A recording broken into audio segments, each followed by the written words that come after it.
Lesson 7th agriculture types of farming, कृषि खेती के प्रकार।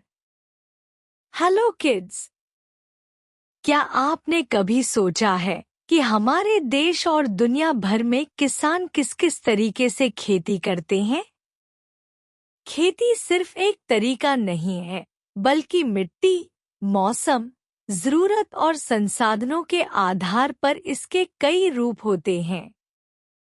कुछ जगहों पर लोग अपने खाने के लिए खेती करते हैं, जैसे इंटेंसिव एग्रीकल्चर, तो कहीं बहुत बड़े बड़े खेतों में एक ही फसल को मशीनों से उगाया जाता है, जैसे कमर्शियल या प्लांटेशन फार्मिंग। कई बार किसान आपस में मिलकर एक संगठन बनाते हैं और मिलजुल कर खेती करते हैं। इसे कोऑपरेटिव फार्मिंग कहते हैं। और क्या आप जानते हैं, पहाड़ी इलाकों में खेत सीढ़ियों की तरह होते हैं। इसे कहा जाता है टेरेस फार्मिंग, जो उत्तराखंड और हिमाचल प्रदेश जैसे राज्यों में होती है। खेती का तरीका उस जगह की जनसंख्या, मौसम, जमीन की मात्रा और तकनीक पर निर्भर करता है। आज हम जानेंगे 6 महत्वपूर्ण प्रकार की खेती के बारे में, जिससे आपको भारत और दुनिया की कृषि पद्धतियों को समझने में मदद मिलेगी। अंडरस्टैंडिंग दी फार्मिंग टाइप्स, समझिए खेती के प्रकार। एक शिफ्टिंग एग्रीकल्चर, स्थानांतरण कृषि।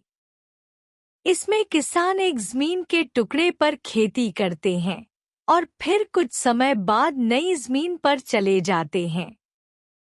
यह तरीका मुख्य रूप से जंगलों वाले क्षेत्रों में अपनाया जाता है, जहां मिट्टी को प्राकृतिक रूप से फिर से उपजाऊ बनने का समय दिया जाता है। 2 इंटेंसिव एग्रीकल्चर, सघन कृषि। इस पद्धति में छोटे क्षेत्र में अधिक मात्रा में फसल उगाई जाती है, मुख्य रूप से परिवार की जरूरतों के लिए। अतिरिक्त फसल को बाजार में बेचा जाता है। यह पद्धति मानसूनी इलाकों में और घनी आबादी वाले क्षेत्रों में पाई जाती है। 3 एक्सटेंसिव एग्रीकल्चर, विस्तृत कृषि। इस पद्धति में मशीनों का उपयोग कर बड़े क्षेत्रों में खेती की जाती है। यहाँ जनसंख्या कम और जमीन ज्यादा होती है, जैसे अमेरिका या ऑस्ट्रेलिया में। 4 कमर्शियल एग्रीकल्चर, व्यावसायिक कृषि। इसमें खेती बड़े पैमाने पर मशीनों द्वारा की जाती है। इसका उद्देश्य होता है बाजार के लिए उत्पादन। यह आमतौर पर समशीतोष्ण घास के मैदानों में होता है। 5 प्लांटेशन एग्रीकल्चर, प्लांटेशन कृषि।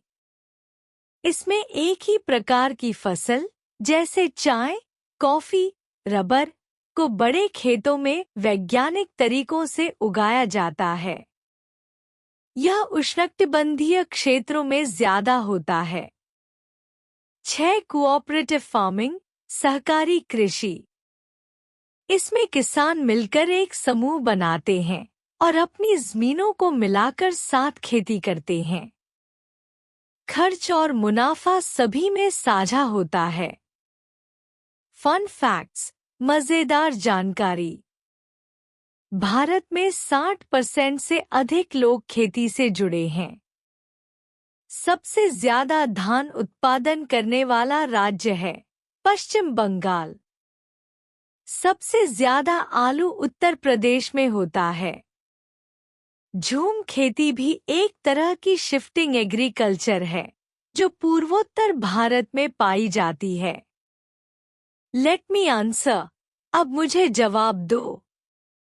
Which state of India is famous for terrace farming? Name any 2 crops produced under plantation agriculture.